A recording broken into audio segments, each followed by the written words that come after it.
বন্ধুরা, আজকে একটা নতুন গল্প নিয়ে আসলাম তোমাদের মাঝে। এটা সত্য এবং বাস্তব জীবনের ঘটনা। শেষ পর্যন্ত শোনার অনুরোধ রইল। শুনলে তোমার মধু চলে আসবে। দেরি না করে চলো শুরু করা যাক। বিয়ের 5 বছর পরেও আমার বাচ্চা হচ্ছিল না। এই জন্য আমার স্বামী, শ্বশুর, শাশুড়ি এবং স্বামীর সকল আত্মীয় স্বজন আমাকে আট কুকুর বলে গালি দিতে লাগল। তারা আমাকে বিভিন্নভাবে কুচিসম্পন্ন কথা বলত। এক পর্যায়ে আমার স্বামী আমাকে বলে দিলেই যে এবার যদি বাচ্চা না হয় তাহলে সে আমাকে রাখবে না, তালাক দিয়ে দেবে। তারপর বিষয়টা আমি আমার বাবার কাছে খুলে বলি। আর বাবা আমার মুখ থেকে এসব কথা শুনে একদিন রাতে বাচ্চা হওয়ার জন্য আমার সাথে যা করেছিল তা শুনলে বন্ধুরা তোমাদের মাথা ঘুরে যাবে। তাহলে চলুন বন্ধুরা, গল্পটি শুরু করি। গল্পটি শুরু করার আগে বন্ধুরা, তোমাদের নিকট আমার বিশেষ অনুরোধ, দয়া করে তোমরা আমার চ্যানেলটি সাবস্ক্রাইব করে আমাকে সাপোর্ট করবে। হ্যালো বন্ধুরা, আমি তোমা। বর্তমানে আমি প্রবাসে আছি। আমি বিদেশে একটি গার্মেন্টসে চাকরি করি। আমার জীবনে বন্ধুরা একটা ট্র্যাজেডি আছে, একটা হৃদয় বিদারক ঘটনা আছে। ঘটনাটি শুনলে হয়তো তোমার চোখের পানি ধরে রাখতে পারবে না। ঘটনাটি তখনকার সময়ে বন্ধুরা, যখন আমার বয়স 14 কি 15 হবে। আমি বাংলাদেশের একজন মেয়ে। আমি আমার পরিবারের সাথে বড় হয়েছি। কিন্তু আমার বয়স যখন 8 কিংবা 9 হবে, তখন আমার মা মারা যায়। আমি পরিবারে শুধু একমাত্র মেয়ে ছিলাম। আর আমার এক ভাই ছিল। সেও খুব একটা ভাল ছিল না। সে নোয়াখালীর একজন মেয়েকে বিয়ে করে শ্বশুরবাড়িতে থাকে। মোট কথা, আমার ভাই আমাদের পরিবারের কোনো খোঁজখবর নিত না। আর আমাদের পারিবারিক অবস্থা খুব একটা ভাল ছিল না। আমার মা মারা যাওয়ার পর আমার বাবা আর অন্য কোথাও বিয়ে করে নাই। এভাবে কষ্ট করে চলতে লাগল আমার জীবন। তারপরও আমরা খুব ভালোই ছিলাম, খুব খুশি ছিলাম। আমার বাবা সারাদিন কাজ করে যা পাইত তাতে আমাদের খুব ভালো করে চলে যেত। আমার বাবা আমাকে খুব ভালোবাসত, অনেক বেশি ভালোবাসত। আর এভাবেই আমাদের জীবন, মোট কথা আমার জীবন চলতে লাগল। খুব একটা প্রাতিষ্ঠানিক পড়ালেখা করতে পারি নাই আমি। 8ম শ্রেণী পর্যন্ত পড়ালেখা করেছিলাম। তারপর আমার বাবা আমাকে সিদ্ধান্ত নিল।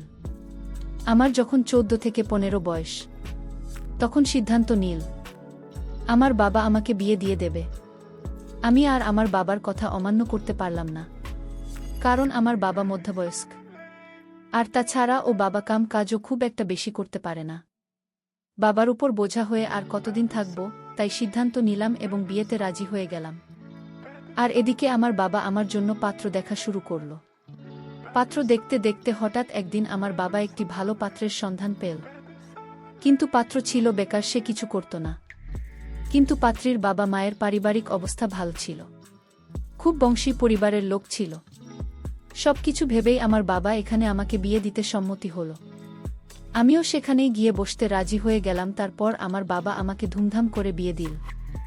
বিয়ে দেওয়ার পর বিয়ের প্রথম রাতে যখন আমার স্বামী আমার কাছে আসলো, তখন আমার কাছে কেমন জানি মনে হলো নেশা করে, নেশাকর ভাব। আমি হয়তো তাকে খুব একটা বেশি বুঝতে পারি নাই। প্রথম প্রথম তো ভাবছি হয়তো এরকম হতে পারে। কিন্তু যখন সপ্তাহখানেক গেল, তখন দেখলাম আরও বেশি সমস্যা। আমি বুঝতে পারছি না সে কেন আমার কাছে এরকম করে। যাই হোক, অবশেষে আমি তাকে মানিয়ে নিতে পেরেছিলাম এবং বুঝতে পারছিলাম যে তার এটা প্রথম বিদায় আমাকে দেখে সংকোচ বোধ করছিল।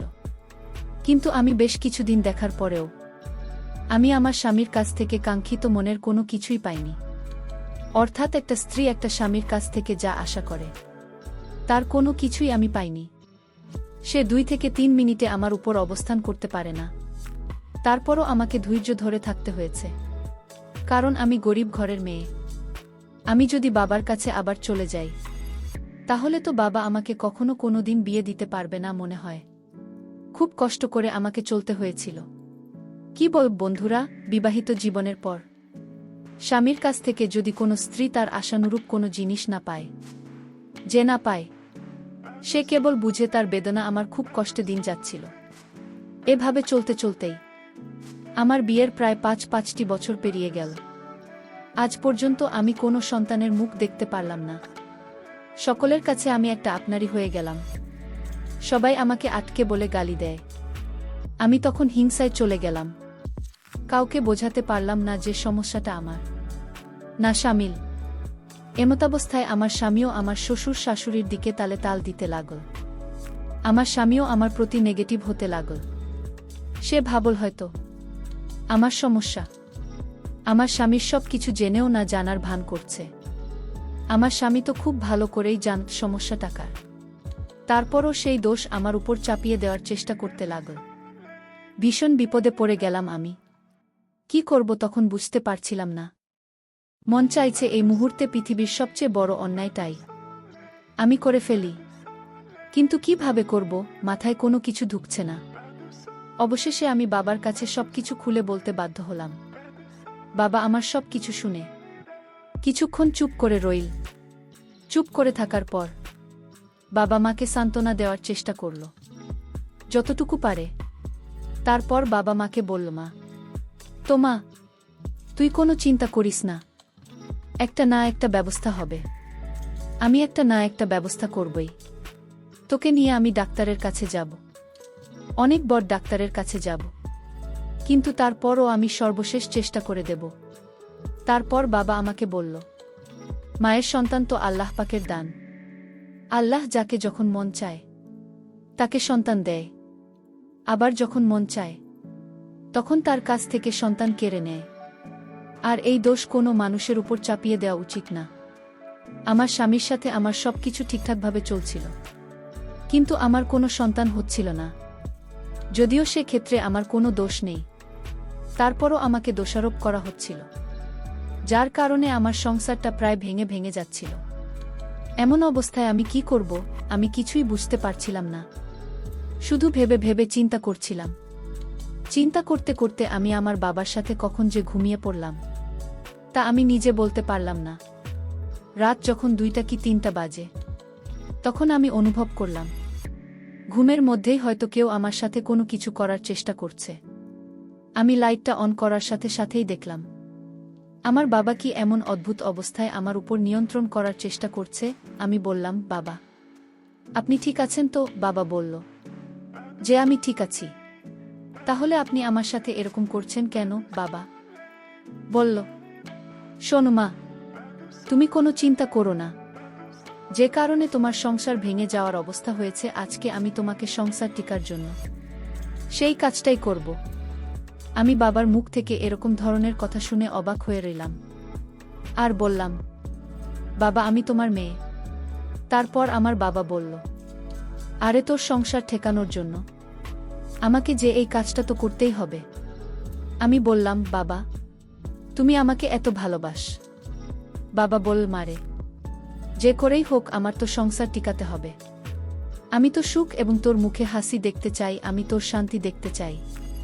তারপর আমি ভাবলাম যে কারণে মানুষের কাছে আমি অপমানিত হয়েছি এবং কি নিজের স্বামীর কাছে অপমানিত হয়েছি, শ্বশুর শাশুড়ি সহ প্রত্যেকটা মানুষ আমাকে বিভিন্নভাবে ইঙ্গিত করে কথা বলছে, যদিও সে ক্ষেত্রে আমার কোনো দোষ নেই। মনের ভিতরে অনেক জিত আর মনের ভিতরে অনেক রাগ হয়েছে তখন। তারপর সেদিন বাবার সাথে আমি সেই নিষিদ্ধ সম্পর্কটা করতে রাজি হয়ে গেলাম। 2টি চোখের মধ্যে কেবলমাত্র সন্তানের নেশা। একটি সন্তানের জন্য তখন আমি প্রায় উন্মাদ হয়ে গিয়েছিলাম। যে করে হোক আমি একটি সন্তান চাই, তাহলে আমার সংসার আমার পরিবার টিকে যাবে। তারপর আমি আর বাবাকে বাধা দেওয়ার চেষ্টা করলাম না। মনের সমস্ত ক্ষুধা বাবাকে দিয়ে মেটানোর চেষ্টা করলাম এবং সেই সাথে আমি একটি বাচ্চা পাব। তখন কি স্বামী আর কে বাবা, এই সমস্ত কিছু মাথা থেকে ভুলে গেলাম। মেতে উঠলাম নিষিদ্ধ কোনো এক লীলায়, যে লীলা পৃথিবীর সমস্ত আইন বহির্ভূত। প্রথম যখন বাবা আমার সাথে প্রস্তুত নিচ্ছিলেন, তখন আমার মনে হলো আমার জীবনে প্রথম আমি কোনো এক নিষিদ্ধ লীলায় যাচ্ছি। কিন্তু আমি যখন প্রথম বাবার এমন প্রস্তুত অবস্থায় বাবার দিকে তাকালাম, তখন যা দেখতে পেলাম তা দেখে তো আমার দম বন্ধ হয়ে যাওয়ার মতো অবস্থা হলো। আর মনে মনে ভাবলাম, এটা দেখতে যে ভয়ঙ্কর, ওটা দিয়ে কাজ করলে না জানি আমার কি অবস্থা হয়। তারপরেও ভাবলাম না, আমার সন্তান প্রয়োজন। যদিও আমার বাবার বয়স প্রায় 50-এর মধ্যে, তারপরেও যে এত স্ট্রং আর এত শক্তিশালী তা আমার নিজের চোখকে বিশ্বাস করাতে পারেন। মনে মনে ভাবলাম, বাবা এতদিন কিভাবে একা একা রইল। এত পাওয়ার থাকার পরেও বাবা কোনো বিয়ে করে নাই। আজকে আমি আমার বিবাহিত জীবনে 5 বছরে যা পাই না, তা আমি আমার বাবার কাছ থেকে উসুল করব। তখন কি স্বামী আর কে? বাবা মাথার মধ্যেই সব কিছু নেই। যাই হোক, বাবা যখন আমার উপর পরিপূর্ণ নিয়ন্ত্রণ নিল, আমার কাছে মনে হলো যেন বিদেশিদের মতো অবস্থা। সেই দিন বাবা মাকে যে সুখ দিয়েছিল, তা আমি আমার বিবাহিত 5 বছর জীবনেও পাই নাই। অকর্মা দেবীর কাছে বাবা আমাকে বিয়ে দিয়েছে। বাবার আদর পেয়ে আমার কাছে প্রথম দিনেই মনে হলো যেন আমার কাজ হয়ে যাবে। এইভাবে বাবার সাথে আমার 10 দিন হয়েছিল। তারপর আমি আমার স্বামীর বাড়ি চলে গেলাম। তারপর আমার স্বামীর সাথে বেশ কিছুদিন হয়েছিল। এইভাবে 2 মাস যাওয়ার পর আমার কাছে মনে হলো আমি সন্তান সম্ভবা। যখন আমি সন্তান সম্ভবা হই, তখন আমার স্বামী যেখানে খুশি হওয়ার কথা, সেখানে আমার সন্তান নিয়ে বিভিন্ন এলোপাতারি কথা বলছে এটা নাকি তার সন্তান না। আমি বললাম, আপনি আমার স্বামী, আপনি এসব কি বলছেন? তখন আমার স্বামী বলল, আমি জানি আমার যে পাওয়ার, আমি কখনো বাবা হতে পারবো। সত্যি করে বল, এটা কার সন্তান?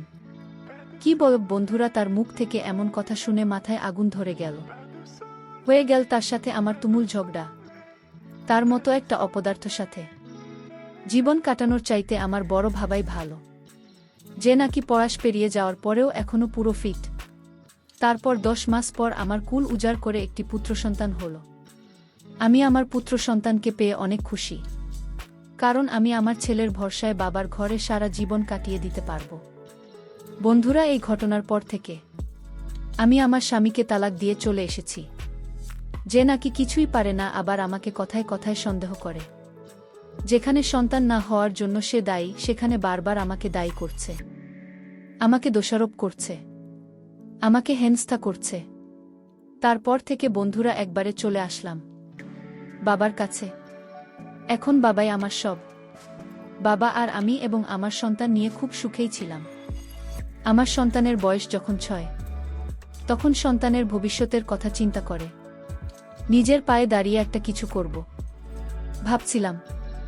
এই চিন্তায় আমি গ্রামের বাড়ি থেকে ঢাকায় চলে আসলাম। ঢাকায় এসে একটা গার্মেন্টসে চাকরি নিলাম, এবং গার্মেন্টসে চাকরি নেওয়ার পর বছর খানেক পরে গার্মেন্টসের চাকরির মাধ্যমে বিদেশ যাওয়ার সুযোগ পেলাম। বন্ধুরা, এখন আমি খুব সুখে আছি, বিদেশে চাকরি করছি, ভাল চলছি। আমার কোনো কিছুর এখন অভাব নেই। অভাব শুধু ভিন্ন কিছুর, যা কোনোদিন পূর্ণিয়া নয়। জীবনের সমস্ত স্বপ্নগুলো একেবারে ভেঙে চুরমার হয়ে যায় একটি মাত্র ভুলের কারণে। বন্ধুরা, পরিশেষে আমি তোমাদেরকে বলবো, জীবনের সিদ্ধান্ত নেওয়ার ক্ষেত্রে তোমরা নিজেরাই ডিসাইড করবে, কারণ জীবন তোমাদের সিদ্ধান্ত তোমাদেরকে নিতে হবে। আর বিয়ের সাজের ব্যাপার হলে তো আরও ভিন্ন ব্যাপার। আর মেয়েদেরকে বলব, যাদের এখনো বিয়ে হয়নি, তোমরা কখনো বেকার ছেলেকে বিয়ে করবে না। পরিবারের অনেক কিছু থাকলেও সম্মানিত অভিভাবকদেরকে বলবো, কর্মগুণ দেখে ছেলে মেয়েদের সম্বন্ধ দেওয়াই উত্তম। বন্ধুরা, আজকে এই পর্যন্তই। আবারও আসব তোমাদের মধ্যে নতুন কোনো ভিডিও নিয়ে। ভিডিওটি যদি তোমাদের ভালো লাগে, তাহলে একটি লাইক দাও। প্রতিদিন আমি তোমাদেরকে একটা করে নতুন গল্প উপহার দিব, তাই তোমাদেরকে অনুরোধ করে বলছি, তোমরা যদি এরকম ধরনের ইন্টারেস্টিং গল্প পেতে চাও, তাহলে দয়া করে আমার চ্যানেলটি সাবস্ক্রাইব করো। পরিশেষে তোমাদের সকলের সুস্বাস্থ্য কামনা করি। ভিডিওটি দেখার জন্য তোমাদের সকলকে অসংখ্য ধন্যবাদ।